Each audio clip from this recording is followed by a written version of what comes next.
നമസ്കാരം. Life focus ചാനലിൻ്റെ പുതിയൊരു എപ്പിസോഡിലേക്ക് സ്വാഗതം.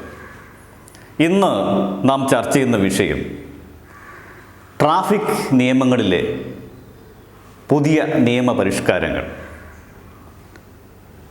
നമുക്കറിയാം, 2023 ഇന്ത്യൻ പാർലമെൻറ്റ് വളരെ പ്രധാനപ്പെട്ട 3 നിയമങ്ങൾ ഭേദഗതി ചെയ്തു. ഇന്ത്യൻ പീനൽ കോഡ്,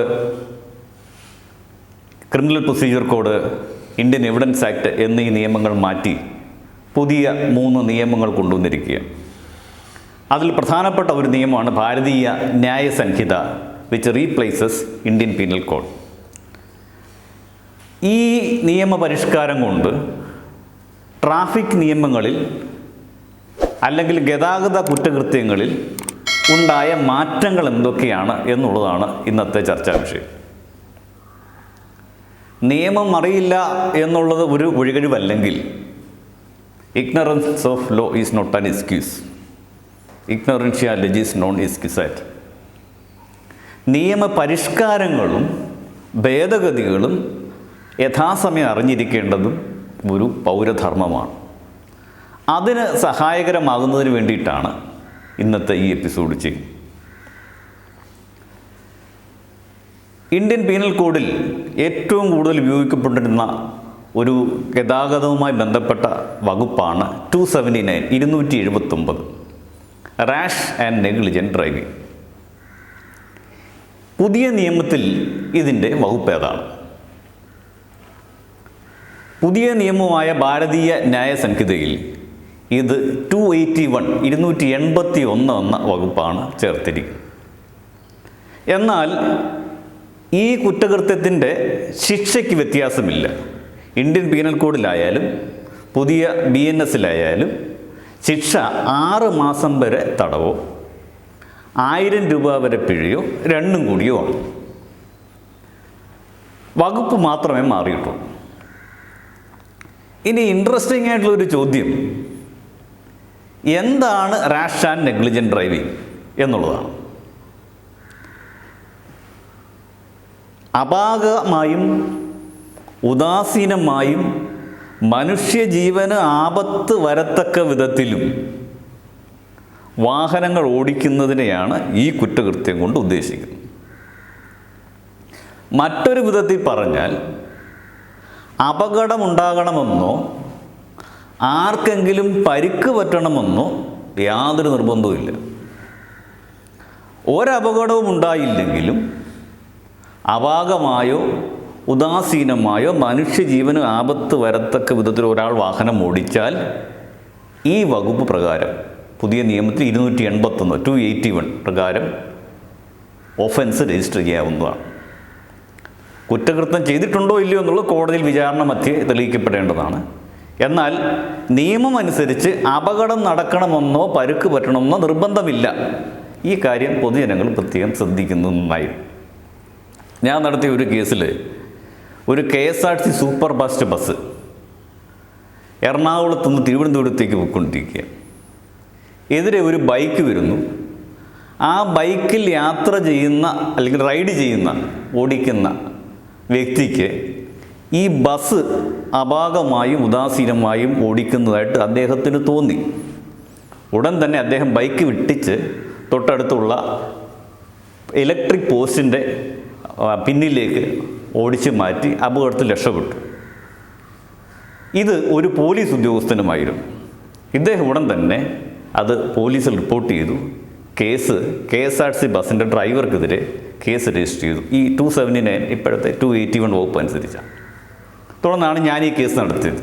ഞാൻ കേസ് നടത്തിയപ്പോൾ KSRTCയുടെ ഡ്രൈവർ സൂപ്പർ ഫാസ്റ്റ് ബസ്സാണ്. അതിന് പരിമിതമായ വേഗത്തിനുള്ളിൽ നിന്നുകൊണ്ട് ശരിയായ രീതിയിലാണ് ഡ്രൈവർ വാഹനം ഓടിച്ചത്. അപാകമായ ഉദാസീനമായ മനുഷ്യജീവന് ആപത്ത് വരത്തക്ക വിധത്തിലോ ഒന്നും ചെയ്തിട്ടില്ല. ഈ പോലീസ് ഉദ്യോഗസ്ഥനും KSRTC ബസ് ഡ്രൈവറോട് ഉണ്ടായ ഒരു വാക്ക് തർക്കത്തിൻ്റെ അനന്തരഫലമായി അതിലുള്ള മുൻവിരോധം നിമിത്തമാണ് ഈ കേസ് രജിസ്റ്റർ ചെയ്തതെന്നാണ് ഞാൻ കോടതി കേസ് വാദിച്ചത്. ഡ്രൈവറെ ഞാൻ സാക്ഷിയായിട്ട് വിസ്തരിക്കുകയും ചെയ്തു. കോടതിക്ക് അവസാനം ഡ്രൈവറുടെ നിരപരാധിത്വം ബോധ്യമായി. KSRTC ഡ്രൈവർ സാധാരണഗതിയിൽ നിയമപരമായി യോഗ്യതയുള്ള ആൾ തന്നെയാണ്. സൂപ്പർ ഫാസ്റ്റ് ബസ്സാണ്. ബസ് ഓടിക്കുമ്പോൾ വേണ്ട കാര്യങ്ങളെല്ലാം ശ്രദ്ധിച്ച് തന്നെയാണ് അദ്ദേഹം ഓടിച്ചെന്ന് കണ്ടെത്തുകയും പ്രതിയെ വെറുതെ വിടുകയും ചെയ്തു. എന്നാൽ ആ കോടതിക്ക് തോന്നുകയാണ് ശരിയായ രീതിയിലല്ല വാഹനം ഓടിച്ചത് എന്ന് തോന്നിയാൽ ശിക്ഷിക്കുന്നതിന് യാതൊരു തടസ്സവുമില്ല. ഇത് പോലീസ് ഓഫീസർക്കോ കോടതിക്കോ സാമാന്യ ബുദ്ധിയുള്ള ആർക്കോ തോന്നിയാൽ മതി. Law expects ordinary prudence from everyone. അപ്പോൾ സാമാന്യ ബുദ്ധിയുള്ള സാമാന്യ വിവേകമുള്ള ഒരു വ്യക്തിക്ക് തോന്നുകയാണ് ഈ ഡ്രൈവർ ശരിയായ രീതിയിലല്ല വാഹനം ഓടിക്കാൻ തോന്നിയാൽ ഈ കുറ്റകൃത്യം വരും. ഇനി രണ്ടാമത്തെ കുറ്റകൃത്യം, അത് 237, 238 ഇന്ത്യൻ പീനൽ കോഡാണ്. ഇതേ രീതിയിൽ വാഹനം ഓടിക്കുമ്പോൾ ആർക്കെങ്കിലും പരുക്ക് പറ്റിയെന്ന് വിചാരിക്കുക. അത് സാധാരണ പരുക്കാണെങ്കിൽ അത് 337 എന്ന വകുപ്പും, എന്നാൽ ഗ്രീവസ് ഹർട്ട് കൂടിയ ഗുരുതരമായ പരുക്കാണ് എന്നുണ്ടെങ്കിൽ 338 എന്ന ഇന്ത്യൻ പീനൽ കോഡിലെ വകുപ്പുമാണ് നാളിതുവരെ ചാർത്തി വന്നിരുന്നത്. അത് ഇപ്പോൾ മാറി, അത് രണ്ടും ഒറ്റ വകുപ്പായി. പുതിയ ഭാരതീയ ന്യായ സംഹിതയിൽ സെക്ഷൻ 125 125 സബ് ക്ലോസ് അല്ലെങ്കിൽ സബ്സെക്ഷൻ 1 സബ്സെക്ഷൻ 2 ഈ രണ്ട് വകുപ്പുകളൊക്കെ ഏകോപിപ്പിച്ച് ഒരു സെക്ഷൻ ഉള്ളിലാക്കിയിരിക്കുകയാണ്. നിലവിലുള്ള നിയമം അനുസരിച്ച് ഹർട്ട് സാധാരണഗതിയിലുള്ള പരുക്ക് പറ്റിയാൽ ആ വ്യക്തിക്ക് 6 മാസം വരെ തടവും കൂടാതെ 500 രൂപ വരെ പിഴയും ഈടാക്കും. എന്നാൽ പുതിയ നിയമത്തിൽ 125 സബ്സെക്ഷൻ 1 അനുസരിച്ച് 6 മാസം വരെ തടവും 5000 രൂപ വരെ പിഴയും ഈടാക്കാവുന്നതാണ്. പിഴ സംഖ്യ 500-ൽ നിന്ന് 5000 വർദ്ധിപ്പിച്ചു എന്നുള്ളതാണ് പുതിയ നിയമത്തിൽ വന്നതായ പരിഷ്കാരം. ഇതിനു മുമ്പ് ഇത് 6 മാസം വരെ തടവും 500 രൂപ പിഴയുമായിരുന്നു. ഞാൻ മുമ്പ് പറഞ്ഞ 279 വകുപ്പ് അനുസരിച്ച് അപകടമുണ്ടാകാതെ വാഹനം ഓടിച്ചാലും ശിക്ഷയിൽ പിഴ എന്ന് പറഞ്ഞാൽ 1000 രൂപയാണ്. എന്നാൽ പരുക്ക് പറ്റിയാൽ പിഴ 500 ഉള്ളൂ. അപ്പോൾ അത് ഒരു അനോമലിയാണ്. ഓഫ് കോഴ്സ് 279-ഉം 337-ഉം രണ്ടും ചേർക്കാൻ രണ്ടിലും ശിക്ഷിക്കാവുന്നതാണ്. എന്നിരുന്നാലും പരുക്ക് പറ്റുന്നതിന് 500 രൂപയും പരുക്ക് പറ്റാത്തതിന് 1000 രൂപയും എന്ന് പറയുമ്പോൾ എന്തോ ഒരു അനോമലി തോന്നും. പക്ഷേ പുതിയ നിയമത്തിൽ അത് മാറ്റി ശിക്ഷ 500 രൂപയിൽ നിന്ന് 5000 വർദ്ധിപ്പിച്ചു. അപ്പോൾ രണ്ട് വകുപ്പും ചാർജ് ചെയ്യാവുന്നതാണ്. എന്നാൽ പരുക്ക് പറ്റുകയാണെങ്കിൽ 5000 രൂപ വരെ പിഴ. ഇത് കൂടാതെ 6 മാസം വരെ തടവ്, അല്ലെങ്കിൽ രണ്ടും കൂടിയോ ഇതിലേതെങ്കിലും ഒന്നോ കോടതിക്ക് ഉചിതമായ നിലയിൽ ശിക്ഷ വിധിക്കാവുന്നതാണ്. ഇനി ഗ്രീവസ് ഹർട്ട് ഗുരുതരമായ പരുക്കാണെങ്കിൽ അത് വീണ്ടും മാറും. അങ്ങനെ വരുന്ന സന്ദർഭങ്ങളിൽ പിഴ ശിക്ഷ 10000 രൂപ വരെ വർദ്ധിപ്പിക്കാം. തന്നെയുമല്ല ഇംപ്രിസൺമെൻറ്റ് തടവ് ശിക്ഷ 3 വർഷം വരെയായി വർദ്ധിപ്പിച്ചിരിക്കുകയാണ്. ഇതിനു മുമ്പ്, അതായത് 338 ഇന്ത്യൻ പീനൽ കോഡ് പ്രകാരം തടവ് 2 വർഷം വരെ മാത്രമേ ഉണ്ടായിരുന്നുള്ളൂ. ഇപ്പോൾ ആ തടവ് 3 വർഷമായിട്ട് നിയമത്തിൽ വർദ്ധിപ്പിച്ചിട്ടുണ്ട്. തന്നെയുമല്ല അന്ന് പിഴയാക്കി ഈടാക്കിയിരുന്ന 1000 രൂപയാണ് ഇപ്പോൾ അത് 10000 രൂപയായി വർദ്ധിപ്പിച്ചിരിക്കുന്നു.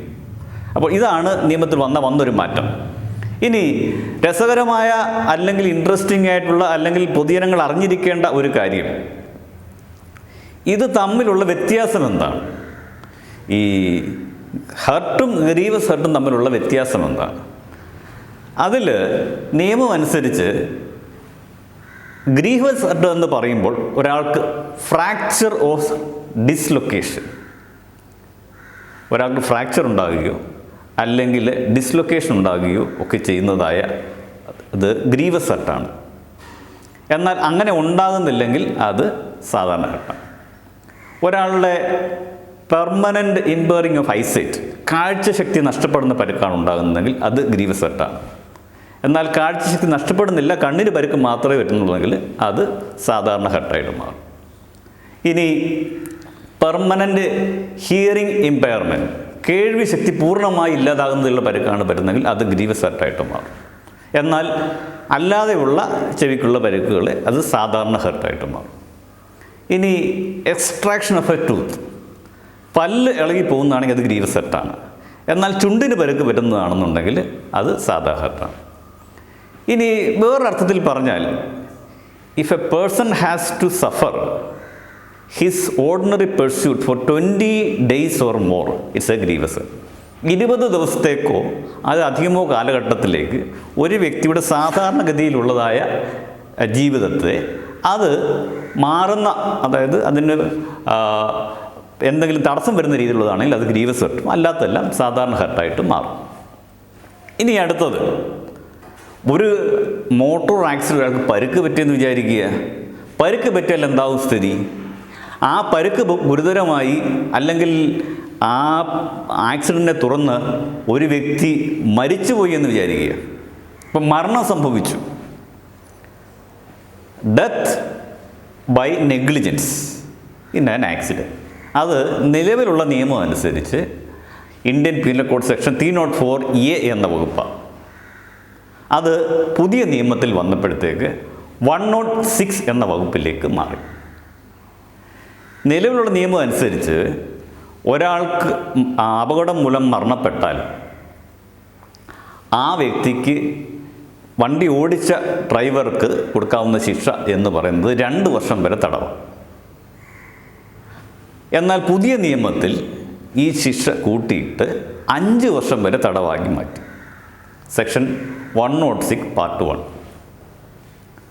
അപ്പം അപകടമുണ്ടായി ഒരാൾ മരിച്ചാൽ, വാഹനാപകടമാണെങ്കിൽ അതിന് 5 വർഷം വരെ തടവ് ശിക്ഷ കിട്ടാം. കൂടാതെ പിഴ എത്രയെന്ന് നിയമത്തിൽ പറയുന്നില്ല, അത് എത്ര വേണമെങ്കിലും കോടതിക്ക് ഉചിതമായിട്ട് ചെയ്യാം. അപ്പം ഇതാണ് വാഹന അപകടം മൂലം ഒരാൾ മരിച്ചാലുള്ള അവസ്ഥ. ശിക്ഷ കൂട്ടിയിരിക്കുകയാണ്. ഇത് പ്രത്യേകം പൊതുജനങ്ങൾ ശ്രദ്ധിക്കണം എന്നാണ് എനിക്ക് നിങ്ങളെ ഉദ്ബോധിപ്പിക്കുവാനായിട്ടുള്ളത്. സാധാരണഗതിയിൽ വാഹനാപകടം ഉണ്ടായി, പോലീസ് സ്റ്റേഷനിൽ നിന്ന് ജാമ്യം എടുത്തു പോയി, 2 വർഷം വരെ ശിക്ഷയേ ഉള്ളൂ, അല്ലെങ്കിൽ തടവേ ഉള്ളൂ. വളരെ ലൈറ്റായിട്ട് പൊതുജനങ്ങൾ അല്ലെങ്കിൽ വാഹനം ഓടിക്കുന്ന ചിലരെങ്കിലും കരുതാൻ സാധ്യതയുള്ളത് എന്നുള്ളതുകൊണ്ട് parliament in its legislative wisdom enhance the punishment. അപ്പോൾ അത് വളരെ പ്രധാനപ്പെട്ടതാണ്. വാഹനങ്ങൾ ഓടിക്കുന്നവർ പ്രത്യേകം ശ്രദ്ധയോടും കരുതലോടും കൂടി വാഹനം ഓടിക്കണം. 5 വർഷം വരെ തടവ് കിട്ടാവുന്ന കുറ്റകൃത്യമാണ് നിങ്ങൾ ചെയ്യുന്നത്. അത് വാഹനങ്ങൾ കൂടുതൽ ശ്രദ്ധയോടെ ആൾക്കാർ ഓടിക്കണം എന്നുള്ളത് കൊണ്ടാണ് പാർലമെൻറ്റ് അപ്രകാരം ചെയ്തിരിക്കുന്നത്. പലപ്പോഴും ആൾക്കാരെന്താ ചെയ്യുന്നത് വെച്ചാൽ, ഇപ്പോൾ വാഹനങ്ങളുടെ എണ്ണം റോഡിൽ വളരെ കൂടുതലാണ്. മോട്ടോർ വാഹനങ്ങളുടെ ബാഹുല്യം മുൻപ് എക്സ്പെക്റ്റ് ചെയ്തതിനേക്കാൾ ഉപരിയായി അൺപ്രസിഡൻറ്റഡ് ആയിട്ടുള്ളതായ മോട്ടോർ വാഹനങ്ങളുടെ ബാഹുല്യം എല്ലാവരെയും അത്ഭുതപ്പെടുത്തുന്നതാണ്. അപ്പോൾ അത്രയും വാഹനങ്ങൾ റോഡിൽ പോകുമ്പോൾ റോഡുകൾ അതിനനുസരിച്ച് വികസിക്കുന്നില്ല. അപ്പോൾ റോഡിൻ്റെ വീതി കുറവും വാഹനങ്ങളുടെ എണ്ണവും കൂടുതലും എന്നൊരു സിറ്റുവേഷൻ സാധാരണഗതിയിൽ വരും. അതുകൊണ്ട് അപകടങ്ങൾ ഉണ്ടാകാൻ സാധ്യത വളരെ കൂടുതലാണ്. അപ്പോൾ ഇനി മുതൽ വാഹനം ഓടിക്കുന്നവർ കൂടുതൽ ശ്രദ്ധയോടും കരുതലോടും കൂടി വേണം വാഹനം ഓടിക്കുവാൻ. ഇനി വളരെ ശ്രദ്ധിക്കേണ്ടതായ ഒരു വകുപ്പ് കൂടിയുണ്ട്. ഇത് പുതിയ നിയമത്തിൽ പ്രത്യേകമായിട്ട് കൊണ്ടുവന്നിട്ടുള്ളതാണ്. സാധാരണഗതി സംഭവിക്കുന്നത് എന്താ വെച്ചാൽ, ഒരു വാഹനം ഇടിച്ചു, ഒരാൾക്ക് പരുക്ക് പറ്റി, അല്ലെങ്കിൽ ആൾ മരിച്ചു. പെട്ടെന്ന് അവിടുന്ന് രക്ഷപ്പെട്ടു പോകുന്ന രീതിയാണ് വാഹനം ഓടിച്ച് വന്ന ഡ്രൈവർ, അതായത് ഏത് വ്യക്തിയുടെ വാഹനമാണോ മറ്റൊരാൾ ഇടിച്ച് പരുക്ക് പറ്റിച്ചത് അല്ലെങ്കിൽ മരണമുണ്ടായത്, ആ ഡ്രൈവർ വേഗം വാഹനം ഓടിച്ച് പോകുന്ന ഒരു രീതി പൊതുവെ കണ്ടുവരാറുണ്ട്. അങ്ങനെ ഒരിക്കലും പോകാൻ പാടില്ല എന്നുള്ളതാണ് പുതിയ നിയമത്തിൽ പറയുന്നത്. അങ്ങനെ ചെയ്താൽ ഇത് 10 വർഷം വരെ തടവ് ശിക്ഷ ലഭിക്കാവുന്ന വകുപ്പാണ്. തന്നെയുമല്ല, ഇത് നോൺ ബെയിലബിൾ ഒഫൻസായിട്ട് മാറുകയും ചെയ്യും. എന്ന് പറഞ്ഞാൽ ജാമ്യം കിട്ടത്തില്ല. ജാമ്യമില്ലാ വകുപ്പായിട്ടാണ് ഹിറ്റ് ആൻഡ് റൺ കേസുകളെ പുതിയ ഭാരതീയ ന്യായ സംഹിതയിൽ ഉൾപ്പെടുത്തിയിരിക്കുന്നത്. അപ്പോൾ ഒരു അപകടം നടന്നാൽ അതിൻ്റെ ഡ്രൈവർ തൊട്ടടുത്തുള്ള പോലീസ് സ്റ്റേഷനിലോ അധികാരപ്പെട്ട മജിസ്ട്രേറ്റിനെയോ, ഇപ്പോൾ അധികാരപ്പെട്ട പോലീസ് സ്റ്റേഷനിലോ മജിസ്ട്രേറ്റിനെയോ വിവരം ധരിപ്പിക്കുക എന്നുള്ളത് വാഹനം ഓടിക്കുന്ന ഒരു ഡ്രൈവറുടെ കടമയാണ്. പരുക്ക് പറ്റിയയാളെ യഥാസമയം ആശുപത്രിയിൽ എത്തിക്കേണ്ടതും വേണ്ട ചികിത്സ കൊടുക്കേണ്ടതും പ്രഥമ ശുശ്രൂഷ നൽകേണ്ടതും ഓരോ വാഹനം ഓടിക്കുന്ന ഡ്രൈവറുടെയും കടമയാണ്. അങ്ങനെ ചെയ്യാതെ ഹിറ്റ് ആൻഡ് റൺ കേസ്, പരുക്ക് പറ്റി അപകടമുണ്ടായി ആൾ മരിച്ചു എന്നതിൽ രക്ഷപ്പെട്ടു പോകുന്ന സാഹചര്യം ഉണ്ടായാൽ പിന്നീട് ആ വ്യക്തിക്കെതിരെ സെക്ഷൻ 106 പാർട്ട് 2 അനുസരിച്ച് ജാമ്യമില്ലാത്ത വകുപ്പ് ചുമത്താനും 10 വർഷം വരെ തടവ് ശിക്ഷ വിധിക്കാനും വകുപ്പുണ്ട്. അതുകൊണ്ട് ഈ നിയമപരിഷ്കാരവും മാന്യ പൊതുജനങ്ങൾ വളരെയധികം ശ്രദ്ധിക്കണം. ഇത് കൂടാതെയും നിയമത്തിൽ ഒട്ടനവധി കാര്യങ്ങളുണ്ട്. ഇപ്പോൾ ഒരു ഉദാഹരണം പറഞ്ഞു കഴിഞ്ഞാൽ, നിങ്ങളുടെ വാഹനം ലൈസൻസ് ഇല്ലാത്ത ഒരാൾക്ക് ഓടിക്കാൻ കൊടുത്തെന്ന് വിചാരിക്കും. സാധാരണ പ്രായപൂർത്തിയാകാത്ത കുട്ടികൾ മാതാപിതാക്കളുടെ അറിവോടുകൂടിയോ അറിവില്ലാതെയോ മോട്ടോർ വാഹനങ്ങൾ ഓടിക്കാറുണ്ട്. അപ്പോൾ അങ്ങനെ ഓടിക്കുന്നത് നിയമപ്രകാരം കുറ്റകൃത്യമാണ്. അത് മോട്ടോർ വെഹിക്കിൾസ് ആക്ട് സെക്ഷൻ 180 അനുസരിച്ച് 3 വർഷം വരെ തടവും കൂടാതെ 5000 രൂപ വരെ പിഴയും ഈടാക്കാവുന്ന വകുപ്പാണ്. അപ്പം അതുകൊണ്ട് വാഹനം ഓടിക്കാനായിട്ട് ലൈസൻസ് ഇല്ലാത്ത ഒരാൾക്ക് വാഹനം ഓടിക്കാൻ കൊടുക്കരുത്. അങ്ങനെ കൊടുത്താൽ ഉടമയ്ക്കാണ് അതിൻ്റെ കുറ്റകൃത്യം. ഇനി നിങ്ങൾക്ക് വാഹനം ഓടിക്കാനുള്ള ലൈസൻസ് ഇല്ലയെന്ന് വിചാരിക്കുക, അല്ലെങ്കിൽ ആ ലൈസൻസ് നേരത്തെ ഒരു വാഹനം ഓടിച്ച് അപകടമുണ്ടായി, ആ ലൈസൻസ് ഒരു എൻഡോഴ്സ്മെൻ്റ് ഉണ്ടെന്ന് വിചാരിക്കുക, ഇത് മറച്ചു വെച്ച് പുതിയ ലൈസൻസ് എടുത്തെന്ന് വിചാരിക്കുക. അങ്ങനെ വേണ്ടപ്പെട്ട നിയമപരമായ അധികാരമില്ലാതെ ലൈസൻസ് ഇല്ലാതെ വാഹനം ഓടിക്കുകയാണെങ്കിൽ അതിന് 3 വർഷം വരെ തടവും കൂടാതെ 10000 രൂപ വരെ പിഴയും ഈടാക്കാവുന്നതാണ്. മോട്ടോർ വാഹന നിയമം 182 വകുപ്പ് അനുസരിച്ച് അങ്ങനെയുള്ളവർക്ക് ശിക്ഷ വിധിക്കാവുന്നതാണ് കോടതി. ഇനി നിങ്ങൾ വാഹനം ഓടിക്കുമ്പോൾ ഡ്രങ്കൺ ഡ്രൈവിംഗ്, അതായത് മദ്യപിച്ച് മതോന്മത്തനായി സ്വയം നിയന്ത്രണം നഷ്ടപ്പെട്ട് വാഹനം ഓടിക്കുന്ന സാഹചര്യം, അല്ലെങ്കിൽ നിയമത്തിൽ അനുശാസിക്കുന്ന നിശ്ചിത അളവിൽ കൂടുതൽ ആൽക്കഹോൾ നിങ്ങളുടെ ശരീരത്തിൽ കണ്ടാൽ അത് മോട്ടോർ വാഹന നിയമം 185 അനുസരിച്ചും ശിക്ഷ വിധിക്കാവുന്നതാണ്. അങ്ങനെയുള്ളവർക്കും 2000 രൂപ വരെ പിഴ ഈടാക്കാവുന്നതാണ്. കൂടാതെ 6 മാസം തടവും ശിക്ഷയായിട്ട് വിധിക്കാവുന്നതാണ്. ഇത് കൂടാതെ വാഹനം രജിസ്ട്രേഷൻ ഇല്ലാതെ ഓടിക്കുക. ഒരു വാഹനം നമ്മൾ ഓടിക്കുന്നു, അതിന് നിയമാനുസൃതമായ രജിസ്ട്രേഷൻ വേണം. ഇല്ലെങ്കിൽ രജിസ്ട്രേഷൻ കാലാവധി കഴിഞ്ഞാൽ അത് കഴിയുന്നതിന് മുമ്പ് നിങ്ങൾ പുതുക്കുകയും വേണം. അങ്ങനെ പുതുക്കാതെ വാഹനം ഓടിച്ചു കഴിഞ്ഞാൽ അതിന് 5000 രൂപ വരെ പിഴ സെക്ഷൻ 192 മോട്ടോർ വെഹിക്കിൾ ആക്ട് പ്രകാരം ശിക്ഷ വിധിക്കാവുന്നതാണ്. ഇത് കൂടാതെ സാധാരണ കണ്ടുവരുന്ന ഒരു കുറ്റകൃത്യമാണ് ഇൻഷുറൻസ് ഇല്ലാതെ വാഹനം ഓടിക്കുക. അപ്പം മതിയായ ഇൻഷുറൻസ് ഇല്ലാതെ വാഹനം ഓടിക്കുന്നത് ഒരു കുറ്റകൃത്യമാണ്. മോട്ടോർ വെഹിക്കിൾസ് ആക്ട് 196 അനുസരിച്ചും ശിക്ഷ വിധിക്കാവുന്നതാണ്. അങ്ങനെ ഓടിക്കുമ്പോഴും പിഴ 2000 രൂപ വരെ പിഴയും 3 മാസം വരെ തടവും ശിക്ഷ വിധിക്കാവുന്നതാണ്. അപ്പോൾ ലൈസൻസ് ഉണ്ട് എന്ന് ഉറപ്പുവരുത്തുക. അപ്പോൾ വാഹനം ഓടിക്കുന്ന മാന്യ പ്രേക്ഷകരുടെ ശ്രദ്ധയ്ക്ക്, നിങ്ങൾ വാഹനം ഓടിക്കുമ്പോൾ അപാകമായോ ഉദാസീനമായോ മനുഷ്യജീവന് ആപത്ത് വരുത്തുന്ന വിധത്തിൽ ഓടിക്കാതിരിക്കുക. രണ്ടാമത്തെ കാര്യം, വളരെ ശ്രദ്ധയോടെ വാഹനം ഓടിക്കുക. ഒരു വാഹനം ഓടിക്കുന്നത് ഒരു നിസ്സാര കാര്യമായി യാതൊരു കാരണവശാലും കാണരുത്. നമ്മുടെ കണ്ണും കാതും മനസ്സും എല്ലാം ഒരേപോലെ നമ്മൾ ഏകോപിപ്പിച്ച് ഒരു തപസ്യ എന്ന പോലെ, ഒരു സബരി എന്ന പോലെ നമ്മൾ കൃത്യമായിട്ട് ചെയ്യേണ്ട ഒന്നാണ് വാഹനം ഓടിക്കൽ. നിങ്ങൾ ശാരീരികമായി വാഹനം ഓടിക്കാൻ ഫിറ്റല്ല എന്നുണ്ടെങ്കിൽ വാഹനം ഓടിക്കാതിരിക്കുക. ആ ഒരു ശ്രദ്ധയും വേണം. കൂടാതെ മതിയായ ലൈസൻസ്, ഇൻഷുറൻസ്, വാഹനത്തിൻ്റെ രജിസ്ട്രേഷൻ, ടാക്സ് അടച്ചേണ്ട രസീത്, പിന്നെ പൊല്യൂഷൻ കൺട്രോൾ സർട്ടിഫിക്കറ്റ്, കൂടാതെ ബാഡ്ജ് അല്ലെങ്കിൽ പെർമിറ്റ് തുടങ്ങിയ കൊമേഴ്സ്യൽ വാഹനങ്ങളുടെ ഡ്രൈവിംഗ് ലൈസൻസും മറ്റ് രേഖകളും നിങ്ങളുടെ വാഹനത്തിൽ സൂക്ഷിക്കുക. അതുണ്ടെന്ന് ഉറപ്പ് വരുത്തുക. അപ്പോൾ രാവിലെ വണ്ടി എടുക്കുമ്പോൾ ഈ രേഖകളുണ്ടെന്ന് ഉറപ്പ് വരുത്തുക. ടയറിൽ മതിയായ കാറ്റുണ്ടെന്ന് ഉറപ്പ് വരുത്തുക.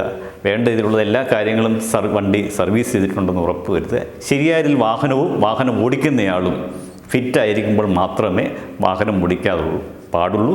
അല്ലാതെ ഓടിച്ചാൽ അപകടമുണ്ടാകും, നിയമപരമായ നടപടികളുണ്ടാകും. ഇത് രണ്ടും ഒഴിവാക്കുന്നതിന് ഈ എപ്പിസോഡ് നിങ്ങൾക്ക് പ്രയോജനപ്പെട്ടു എന്ന് കരുതട്ടെ. പുതിയ ഒരു വിഷയമായി ഞാൻ കടന്നു വരുന്നതാണ്. നന്ദി, നമസ്കാരം.